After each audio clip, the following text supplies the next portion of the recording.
오늘 이 본문은 우리가 참 많이 들었고 또 노래도 많이 알고 있습니다.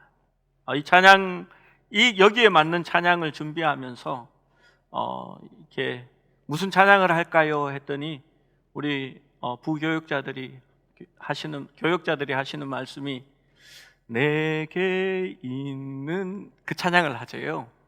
그래서 아니 젊은 분들이 주의 옷자락 만지며 그 찬양을 해야지 왜 옛날 찬양을 끄집어내냐고 해서 두 개 다 오늘 할 겁니다.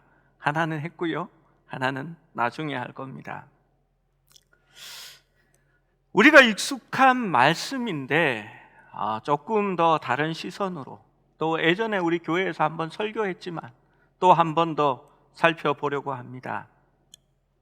6절 말씀에 예수께서 베다니 문둥이 시몬의 집에 계실 때에 라고 말합니다. 벳아니, 여러분 히브리어의 벳이라는 말은 집이라는 말입니다. 벳엘, 하나님의 집. 벳렘, 떡집. 벳아니라는 말은 가난한 자들의 집이라는 뜻입니다.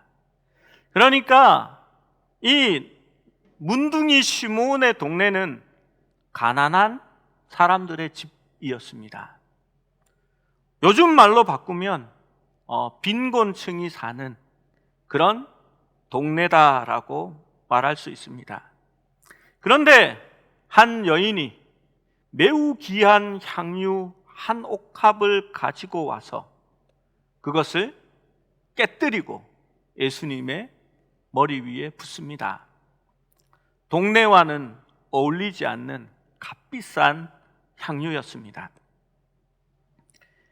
베다니 문둥이 시몬의 집이라고 기록하고 있는데 요한복음을 보면 나사로의 집이라고 기록되어 있고 이 여인은 마리아라고 밝혀두고 있습니다.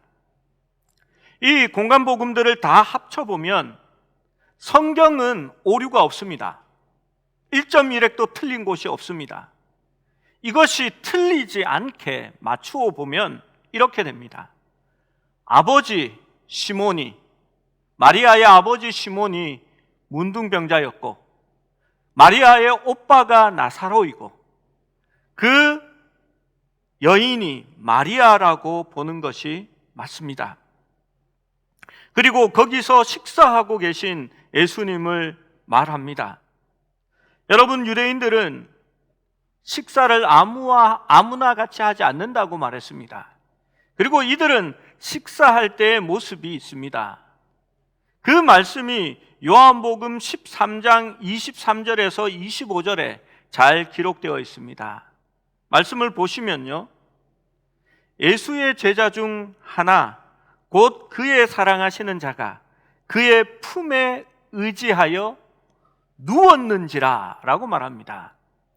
요한복음은 요한이 적어서 자기가 예수의 사랑하는 자라고 자기를 이야기합니다. 그리고 예수의 품에 의지하여 누웠다라고 말하고 있습니다. 24절에 보면 시몬 베드로가 머리짓을 하여 말하되 말씀하신 자가 누구인지 말하라 한데 라고 기록합니다. 여러분, 누워서 식사를 했습니다. 여러분, 오른손으로 밥을 먹을까요? 왼손으로 밥을 먹을까요? 오른손으로 먹습니다. 그러면 어느 쪽으로 누워야 밥을 먹을 수 있을까요? 퀴즈입니다. 왼쪽으로 누울까요? 오른쪽으로 누울까요? 그렇습니다. 왼쪽입니다. 우리 교회는 너무 똑똑한 분들이 많으세요. 오른쪽으로 누워서 이렇게 다리가 여기 있다고 이렇게 칩시다. 오른쪽으로 누워서 이렇게 먹기가 좀 멀리 있는 거 먹으려고 하면 이렇게 되죠. 그러니까 왼쪽으로 누워야 됩니다. 이렇게 왼쪽으로 누워서 이렇게 목사님 자세가 상당히 불량하네요. 이렇게 해서 먹는 겁니다. 그러면 같이 먹어야 되잖아요. 나 혼자 먹는 게 아니니까. 그러면 제자들이 다 왼쪽으로 둘러서 밥을 먹게 됩니다. 그러면 앞 앞에 누가 있었냐 하면 요한이 있었습니다. 제가 이렇게 먹으면요, 이 요한이 너무 위에 이렇게 올라오면 제가 먹으면서 막 요한 머리 위에 막 흘리고 지나가면서 요한 머리를 막 쓸고 이렇게 되잖아요. 그러면 요한이 어디쯤 눕는 게 맞냐 하면 배에, 아니면 가슴 약간 아래쪽에 요한이 주님을 기대고 눕는 것이 맞습니다. 그래서 사랑하는 자가 예수의 품에 의지하여 누웠는지라 라고 말하는 겁니다. 그리고 시몬 베드로가 머리짓을 하여 말하되, 왜냐하면 한쪽은 기댔잖아요. 한쪽은 먹잖아요. 그러면 이렇게 야 베드로 이렇게 이렇게 떡 들고 막 이렇게 할 수가 없으니까 마주보는 베드로에게 머리짓으로 야 베드로 이렇게 한 겁니다. 그리고 예수의 가슴에 의지하여 말하되, 요한이 품에 기대어 누워서 가슴을 의지하고, 왜 가슴을 의지하게 될까요? 예수님께 말하려면 예수님은 뒤에 있잖아요. 이렇게 보면서 가슴을 의지하면서 예수님 누구입니까? 이렇게 말한 겁니다. 좀 실감이 나시나요? 아니면 조교를 부를까요? 그렇게 해서 예수님께서 식사를 하고 있는데 아마도 뒤에는 가룟 유다였을 겁니다. 같이 그릇에 손을 넣는 자가 예수님을 팔 것이다 라고 말했기 때문입니다. 여러분, 식사 자리가 굉장히 친근한 자리입니다. 서로 기대어 부대끼며 품에 안고 식사를 먹는 거지요. 사랑하는 자들과 함께 먹는 것이 좋습니다. 아마 저희 집 같으면 저희 막내가 아빠 배를 차지하면서, 지금도 아빠 배가 푹신하다고 좋아하거든요. 그 배에 기대어서 이렇게 아빠 하면서 먹겠지요. 그리고 아마 큰아들을 뒤에 둘 겁니다. 야, 배에 힘줘 이러면서 기대면서 함께 밥을 먹겠지요. 그 식사할 때에 유대인들은 외인들을 식사 자리에 초대하지 않습니다. 이방인들과 함께 밥을 먹지도 않습니다. 그들이 죄인이라고 말하는 세리나 창기들과도 함께 먹지 않습니다. 이스라엘의 식탁 공동체는 우리가 함께 먹는다면 우리는 한 가족이요, 한 식구다라는 것을 의미하는 겁니다. 성찬의 의미도 그러한 의미입니다. 우리가 주님의 식탁에 참여하는 것은 우리가 그리스도 안에 온전한 하나임을 말하는 예식입니다.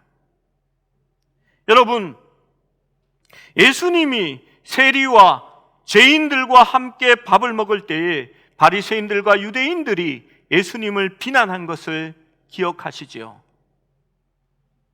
베드로가 이방인들과 함께 밥을 먹다가 예루살렘에서 온 유대인들이 도착하자 얼른 함께 먹지 않은 것처럼 자리를 피했던 일을 기억하시지요. 여러분, 그것이 유대인의 식탁의 공동체이기 때문입니다. 시편 23편 5절에는 우리가 잘 아는 말씀이 있습니다. 23편은 이렇게 시작합니다. 여호와는 나의 목자시니 내게 부족함이 없으리로다. 5절 말씀에 이렇게 말합니다. 주께서 내 원수의 목전에서 내게 상을 차려주시고, 이 말은 상장을 줬다는 의미가 아니라 밥상을 차려줬다는 겁니다. 기름을 내 머리 위에 부으셨으니 내 잔이 넘치나이다 라고 고백합니다. 여러분, 무슨 얘기입니까? 저 원수들 앞에서 우리 하나님께서 나와 함께 식사 자리에 앉는 겁니다. 무슨 말이죠? 이 사람이 내 가족이요, 나의 사랑하는 자다라는 것을 보여주는 겁니다. 그리고 가장 귀한 손님을 존대케 하는 것이 기름을 붓는 일입니다. 그래서 다윗이 내 잔이 넘치나이다라고 고백하는 겁니다. 그런데 여러분, 마리아의 가정을 생각해 보십시오. 아버지 시몬은 문둥병이 걸렸습니다. 그 당시 문둥병은 하나님의 저주를 받았기 때문에 생겨나는 죄의 병이라고 생각했습니다. 여러분, 예수님이 함께 식사를 하셨다는 것은 아마도 예수님께서 시몬의 문둥병을 고쳐주신 것 같습니다. 예수님께서 문둥병자들을 여럿 고쳤는데 그 중에 하나가 시몬일 것이라는 생각을 하게 됩니다. 여러분, 이 문둥병은 사람들이 상대도 하지 않고 죄인으로 정죄하고 사람들이 멀리하는 병입니다. 이들은 가족에게도 갈 수 없었고 마을로 들어갈 수도 없었던 사람들입니다. 그들이 마을로 갈 수도 없었지만 마을 밖으로 나오는 사람들이 자기에게로 가까이 오면 문둥병자는 율법에 따라 소리쳐야 했습니다.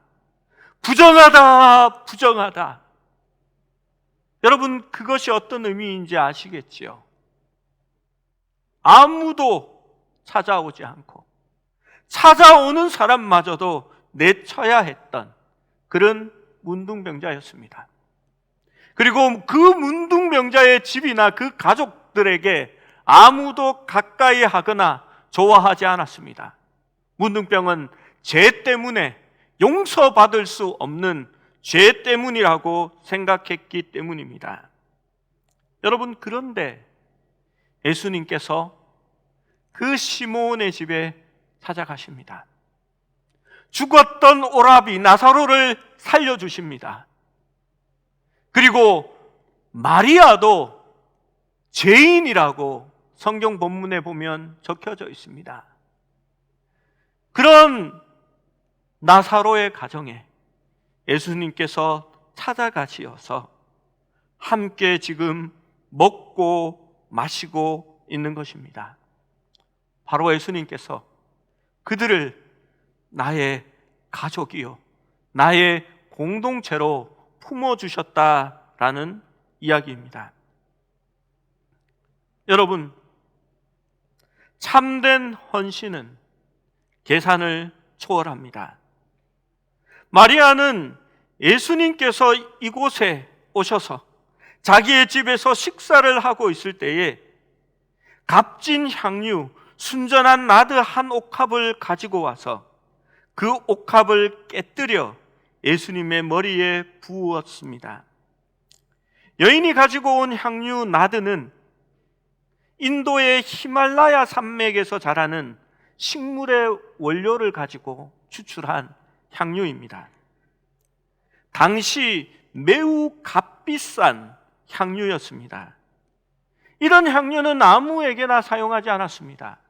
특별히 존귀한 사람들에게 사용하였고, 그것도 발과 머리에 한 방울 정도 떨어뜨려주는 용으로 사용한 것입니다.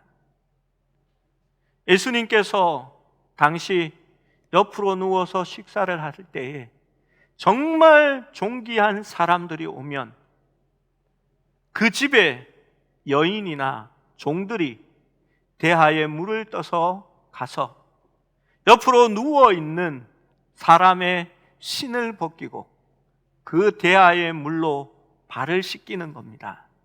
옆으로 누워있으니까 자연스럽게 할 수 있지요. 그리고 그 발과 손과 머리에 향유나 올리브유를 한 방울 정도 떨어뜨려 놓는 것입니다. 그런데 이 여인은 매우 값비싼 향유를 통째로 깨뜨려서 예수님의 머리 위에, 아마도 그 몸 위로 그 향유 전부를 부었던 것 같습니다. 주위에 있던 사람들은 여인이 하는 행동을 보고 매우 분개했습니다. 그들이 분개한 이유는 그 값비싼 향유를 쓸데없이 낭비한다는 것이었습니다. 그 당시에 있었던 사람들은 그 향유의 값어치를 알고 있었습니다. 그것은 로마의 군사가 1년 동안 받는 연봉에 해당하는 돈이었습니다. 엄청난 거액이었습니다. 여러분, 계산을 초월하지 않으면 이러한 일이 있을 수가 없습니다. 이 일을 비판하는 사람들은 이렇게 말했습니다. 이러한 논리로 그 여인을 비판하는 것이지요. 허비하고 있다. 이것으로 가난한 자를 도우면 얼마나 더 좋은 일을 할 수 있는데 라고 말하는 것입니다. 여러분, 성경이 참 본문의 순서를 잘 기록하고 있습니다. 우리가 지난주에 보았던 마태복음 25장 40절의 말씀을 한 번 더 기억해 보십시오. 함께 읽어봅니다. 시작. 임금이 대답하여 이르시되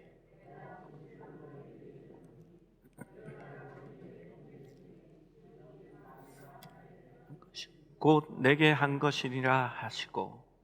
여러분, 제가 지난 설교를 통해서 내 형제 중 지극히 작은 자라는 것은 가난한 자나 헐벗은 자나 목마른 자나 갇힌 자, 이들인데, 이들은 왜 그렇게 되었냐 하면 복음과 하나님의 나라를 위해서 스스로 택한 고난을 가진 자들이라고 말씀드렸습니다.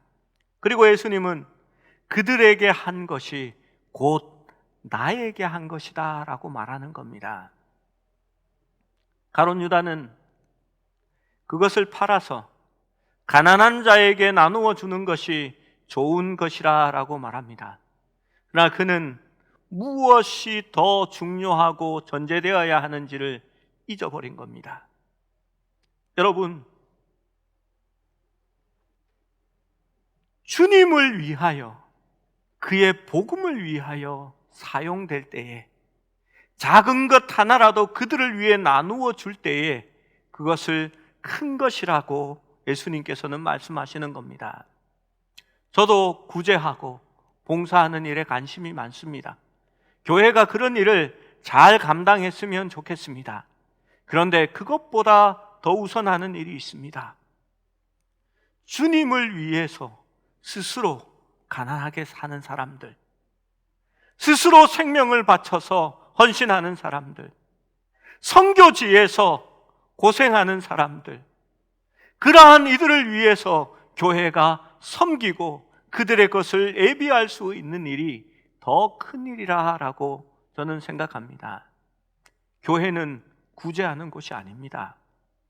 교회는 주의 나라와 복음 전파를 위해 존재하는 곳입니다. 구제도 중요합니다.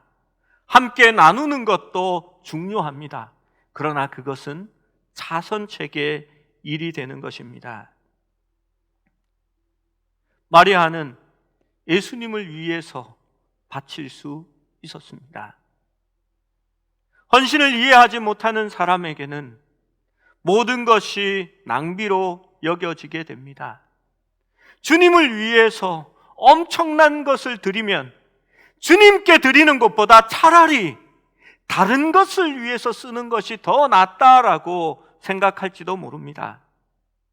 정말 유능한 젊은이가 하나님께 헌신하면 사람들은 참 아까워합니다. 제 친구 중에 똑똑한 친구가 많습니다. 그래서 제가 늘 아버지한테 졸업식 날도 그런 얘기를 들었습니다. 네 친구들은 다 그런데 너는 왜 그러냐라는 얘기 말입니다. 이 친구들이 다 서울대를 나오고요. 그리고 총신대를 같이 졸업하고 신대원을 같이 졸업하고 제 친한 친구고 같이 공부하고 한 교회에서 사역했거든요. 근데 한 녀석은 고든 코넬로 유학 가고 한 녀석은 에일로 유학을 갔습니다. 저는 못 갔습니다. 그런데 사람들이 말합니다. 아유, 저 똑똑한 놈들이 왜 저렇게 청춘을 허비하냐?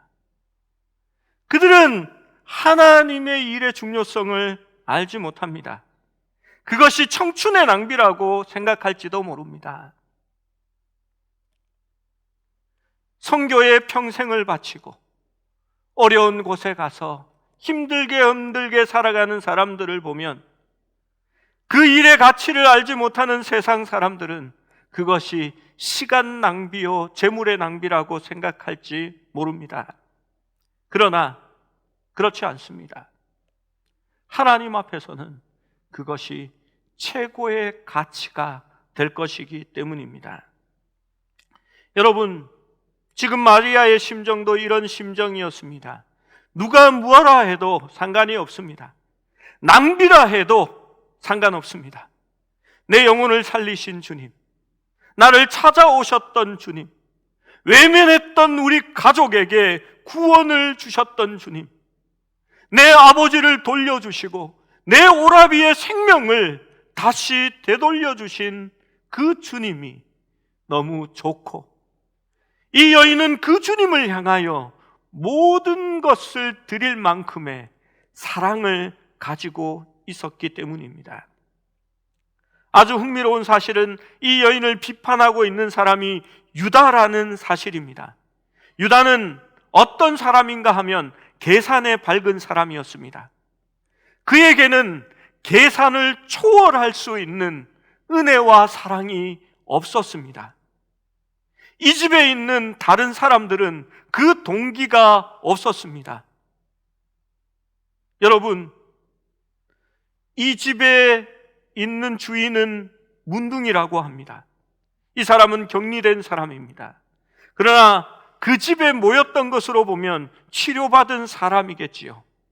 그 치유에 간증과 감격을 가진 사람입니다. 여러분, 나사로를 생각해 보십시오. 죽었다가 살아난 사람입니다. 그리고 마리아를 기억해 보십시오. 마리아는 죄인으로 외면받던 여자였습니다. 그리고 그들은 예수 그리스도로 말미암아 인생의 새로운 가치와 의미를 발견하였습니다. 주님이 이들의 소망이요 생명이었습니다. 하나님의 말씀은 이 여자의 삶을 열었습니다. 그들에게는 공통된 동기가 있었습니다. 그것은 하나님의 은혜였습니다. 하나님의 사랑을 체험하고 그 은혜를 아는 사람에게는 어떤 것도 주님께 드리는 것이 아깝지 않습니다. 여러분, 헌신을 가능하게 하는 것은 주님의 은혜에 대한 반응이고 사랑인 것입니다. 1956년 미국의 유명한 잡지 라이프지에 1956년 1월에 있었던 한 사건을 10페이지에 달하는 기사로 다루면서 그 타이틀을 이렇게 대문짝만하게 달았습니다. What a waste. 얼마나 낭비인가 라고 말입니다. 여러분, 그 사건은 이렇습니다. 위에 사진을 보면 5명의 청년들의 얼굴이 있습니다. 그 중에 한 명은 짐 엘리엇이라는 선교사입니다. 네이트 세인트 등 전부 5명의 젊은 선교사가 하나님께 헌신하고 선교사로 떠나게 됩니다. 이들은 1956년 1월 에콰도르 아우카 부족을 향하여 선교를 떠납니다. 그리고 쿠랄라이 강가에서 비행기에 내립니다. 그런데 비행기에 내리자마자 도끼와 창으로 죽임을 당하게 됩니다. 복음을 전하지 못했습니다. 이들에게는 총이 있었지만 총을 사용하여 그들을 죽이면 다시는 선교할 수 없는 걸림돌이 될까봐 염려하여 총을 사용하지 않고 그들의 목숨을 그렇게 바쳤습니다. 사람들은 이 젊은이의 죽음을 낭비라고 여겼습니다. 이 얼마나 헛된 낭비인가라고 그들은 말했습니다. 그때 짐 엘리엇의 아내 엘리자벳 엘리엇은 이렇게 대답했습니다. 말씀을 삼가해 주세요. 허비라니요. 내 남편의 죽음은 허비가 아니었습니다. 그는 온 생애를 통해 이것을 준비했던 사람이었습니다. 바로 이 시간을 위해 살았던 사람이었습니다. 짐은 자신의 생명을 드리기 위해 그 땅에 갔고 그의 생명은 하나님의 생명의 역사를 이루는 밑거름이 될 것입니다 라고 고백했습니다. 그렇습니다. 그것은 하나님께 드린 헌신이었습니다. 그도 그럴 것이 짐 엘리엇이 살았던 시기에 남미의 선교사로 가서 2년 이상 살아남을 확률이 몇 %였는지 아십니까? 0%였습니다. 선교사들은 2년 이내에 죽임을 당하거나 풍토병으로 죽어나갔습니다. 짐 엘리엇이 죽을 각오를 하지 않고 그곳에 갔을까요? 아닙니다. 엘리자베스 엘리엇은 남편을 죽인 아우카족에게 다시 복음을 들고 갑니다. 자기 품에 있었던, 그 당시 뱃속에 있었던 아이를 낳아서 그 아이와 함께 들어갑니다. 아우카족은 여자를 죽이는 것은 비겁하다고 해서 그 여인을 살려줍니다. 그리고 이 엘리자베스 엘리엇이 헌신할 때 나중에 묻습니다. 당신은 왜 우리를 위해 이렇게 사랑하고 우리를 위해 봉사하느냐고 물었습니다. 그때 엘리자베스는 말했습니다. 당신이 쿠랄라이 강가에서 죽인 그 남자가 나의 남편입니다 라고 말입니다. 엘리자베스는 그곳에서 2년 이상을 넘기고 마지막 나이가 들어 죽을 때까지 하나님의 복음을 전할 수 있었던 선교사였습니다. 그리고 쿠랄라이 강가에서 있었던 그 모든 부족들이 하나님을 믿게 되고 짐 엘리엇의 가슴에 창을 꽂았던 키모라는 원주민은 목사가 되어서 복음을 전하는 사람이 되었고 짐 엘리엇의 자녀들은 그 키모 목사에게 세례를 받게 됩니다. 사랑하는 여러분, 그렇다면 우리에게는 헌신의 이유가 없는 것일까요? 죄로 말미암아 죽을 수밖에 없던 우리가 하나님의 공동체에는 여전히 영원히 멀어져서 죄와 죄의 얼룩과 오염이 문둥병처럼 우리의 영혼을 썩어 문드러지게 할 때에 예수님께서 우리에게 찾아오셨습니다. 온 우주에 편재하시는 하나님의 존재가 냄새나고 초라한 구유에 오시고 시간을 초월한 영원한 현재에 거하시는 하나님께서 우리의 시간과 공간 안으로 임재하셔서 작아지시고 낮아지셨습니다. 그것은 문둥병자와 함께 하신 것보다 더 비하된 모습이었습니다. 예수님은 그러한 우리를 자신의 생명을 주심으로 치유하시고 의롭다 하시고 우리를 당신의 가족으로 하나님의 공동체 속에서 주님과 함께 먹고 마시게 하셨습니다. 그것이 우리가 하나님의 은혜를 누렸고 하나님을 사랑할 수밖에 없는 이유이기도 합니다. 사랑하는 여러분, 하나님의 은혜와 사랑을 깨닫기 원합니다. 그때야만이 우리의 헌신이 비타산적인 헌신이 되고 계산을 뛰어넘을 수 있는 온전한 헌신이 될 것이기 때문입니다. 여러분, 은혜가 충만한 사랑, 사랑이 충만한 마음으로 헌신하시기를 축원합니다. 두 번째로 참된 헌신의 시간은 지금이어야 합니다. 사람들은 헌신하지 않기 위한 저마다의 핑계를 가지고 있습니다. 제가 조금만 시간이 조금 여유로워지면, 제가 이번에 진급만 하고 나면, 또 제가 조금만 더 재산을 모으고 나면 하나님 앞에 헌신하겠습니다라고 말합니다. 이 본문은 헌신의 시간을 얘기합니다. 예수님은 이 사건 이후에 바로 십자가를 향하여 갈 것입니다. 그런데 제자들은 여전히 자리 다툼에 관심이 있습니다. 26장 1절 2절 말씀을 함께 읽어봅니다. 26장 1절 2절입니다. 시작.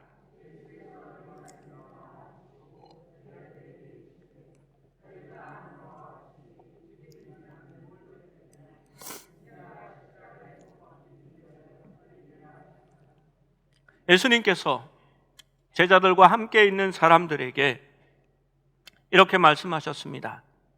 이틀이 지나면 유월절이라. 인자가 십자가에 못 박히기 위하여 팔리리라 하시더라라고 이야기했습니다. 그런데 그 이야기를 아무도 귀담아 듣지 않습니다. 그런데 이 여인은 그 말씀을 가슴 속에 묻었습니다.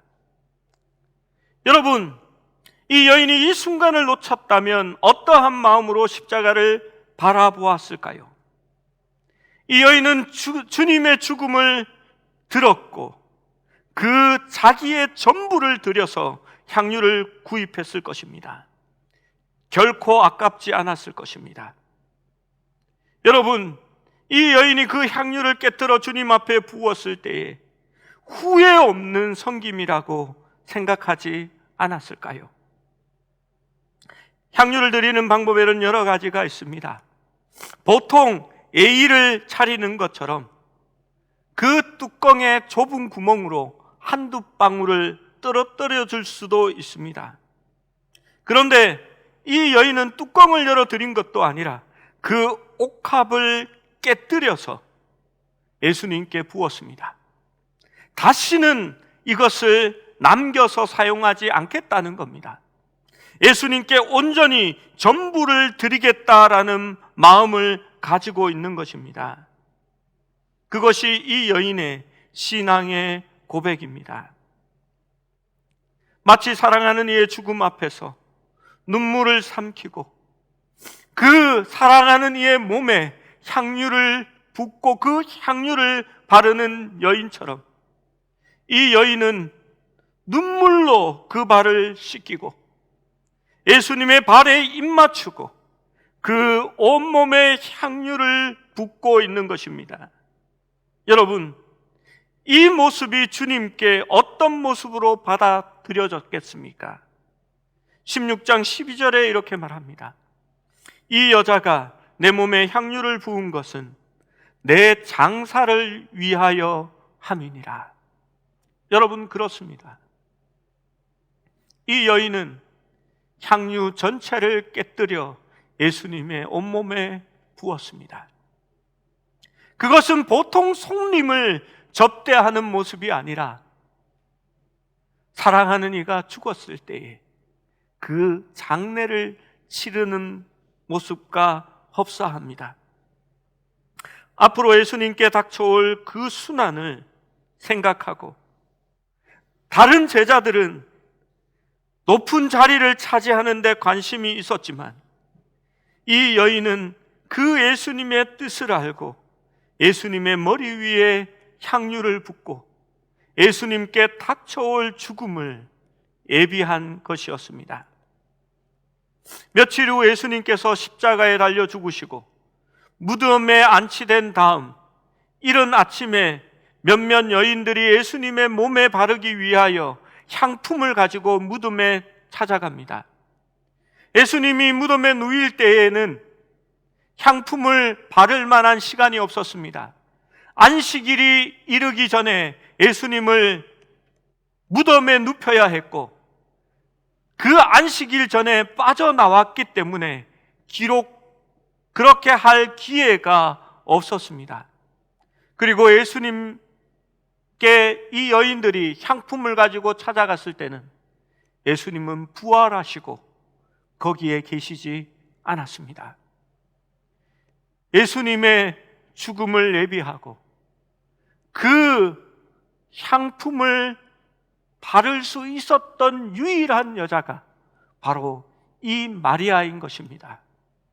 그 값비싼 향유가 몸에 부어졌을 때 예수님께서 피로 찢기시고 채찍에 맞으면서도 그 채찍에 몸이 찢겨질 때마다 여인이 부은 향유의 냄새가 풍겨났을 겁니다. 십자가에서 고난을 받으실 때에도 예수님의 몸에서는 여인이 부었던 그 향유의 냄새가 풍겨나왔을 것입니다. 그리고 굴 속에 예수님이 누워질 때에도 이 여인이 부었던 그 향유, 값비싼 향유의 냄새가 예수님의 몸에서는 계속 풍겨 나오고 있었습니다. 그리고 예수님은 이제 이 여인에 대해 말씀하셨습니다. 저는 내게 아름다운 일을 했다. 예수님의 가슴에 참으로 아름다운 일로 평가되었던 것입니다. 그 말씀이 13절의 말씀입니다. 26장 13절 말씀을 함께 읽어봅니다. 시작. 내가 진실로 너희에게 이르노니 온 천하 어디서든지 이 복음이 전파되는 곳에서는 이 여자가 행한 일도 말하여 그를 기억하리라 하시니라. 성경에는 주님을 기억하는 것 외에 예수 그리스도의 십자가와 그의 부활을 기억하는 것 외에 기억하라고 하는 구절이 없습니다. 그런데 예수님께서는 이 여인의 행한 일도 함께 기억하라라고 말씀하신 것입니다. 여러분, 예수님은 이 여인의 헌신을 기억하셨습니다. 그리고 복음이 전파되는 곳마다 이 여인의 행한 일을 함께 기억하라라고 말합니다. 이 향유를 붓기 전에 이 여인은 배척당했고 기억하고 싶지 않은 여인이었습니다. 사람들은 그녀를 내쳤고 그녀가 하는 모든 것마다 죄인이라는 딱지를 붙였을 것입니다.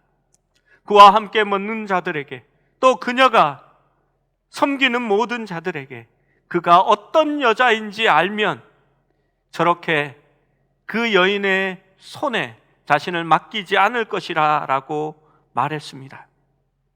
그런데 이제 주님은 이 여인을 기억하시겠다라고 말씀하십니다. 그리고 복음이 전해지는 곳마다 이 여인을 기억하라라고 말합니다. 이 여인은 향유를 붓고 나서 더 이상 무명의 여인이 아니었습니다. 주님께서 이 여인을 알아주시고 그것만으로도 충분한 사랑을 누렸던 여인이 되는 것입니다. 사랑하는 여러분, 지난 시간에 예수님께서 말씀하십니다. 이 소자들 중에 가장 작은 자 하나에게 물 한 모금이라도 주면 나에게 행한 것이라고 기억하시겠다라고 말씀하셨습니다. 하물며 예수님께 그 죽음을 예비하여 향유를 부인 여인이 어떻게 귀하지 않겠습니까? 리빙스턴이 처음 선교에 헌신하고 배를 탔을 때 그는 무명의 사람이었습니다. 아무도 리빙스턴이 아프리카를 향하여 떠날 때 배웅하는 사람은 없었습니다. 그러나 그가 주를 향하여 자기의 모든 헌신을 바치고 자기의 생명을 드리고 그의 죽음이 런던의 웨스트민스터 애비에 왔을 때 그는 더 이상 무명의 사람이 아니었습니다. 많은 사람이 나와서 눈물을 흘리고 그의 죽음을 안타까워했습니다. 왜냐하면 주께서 그를 알아주셨기 때문입니다. 데이빗 리빙스턴은 마지막 안식년에 영국의 캠브리지로 와서 연설을 합니다. 나의 일을 사람들은 희생이라고 말합니다. 내가 제일 싫은 것이 바로 이 희생이라는 말입니다. 이것이 왜 희생입니까? 나는 갚을 수 없는 그분의 은혜에 빚을 졌습니다. 지극히 적은 이것, 그것을 주님 앞에 갚기 위해서 나의 작은 이것은 은혜에 대한 나의 사랑의 고백일 뿐입니다 라고 말했습니다. 그가 죽기 전 마지막 생일날 혼신의 힘을 다하여 그는 일기를 적었고 그것이 그의 마지막 기도가 되었습니다. 그 일기에는 이렇게 적혀져 있었습니다. 나의 왕, 나의 생명, 나의 사랑, 나의 모든 것이 되시는 주 예수님, 나의 모든 것을 주님께 바칩니다.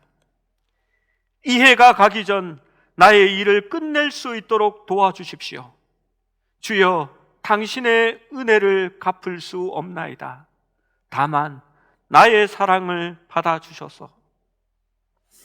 사실 우리는 이 여인의 일을 여인의 헌신이라 말합니다. 그러나 이것은 헌신이나 희생이 아니라 갚을 수 없는 은혜에 대한 고백이고 사랑이었습니다. 사랑하는 여러분, 헌신은 그렇게 시작하는 겁니다. 봉사는 그렇게 시작하는 겁니다. 하나님의 은혜가 우리 속에 있고 갚을 수 없는 하나님의 사랑이 있다면 주의 일을 위하여 조금 하나님 앞에 시간을 내고 노력을 하고 우리의 재물을 드려 하나님 앞에 봉사하시기 바랍니다.